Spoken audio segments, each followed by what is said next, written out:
In front of me is HUAWEI Nova 10, and today I would like to show you where you can locate all typing features on this device.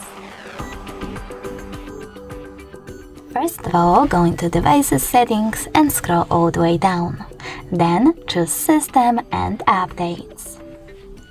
Now you need to select Language and Input. Tap on Celia keyboard over here.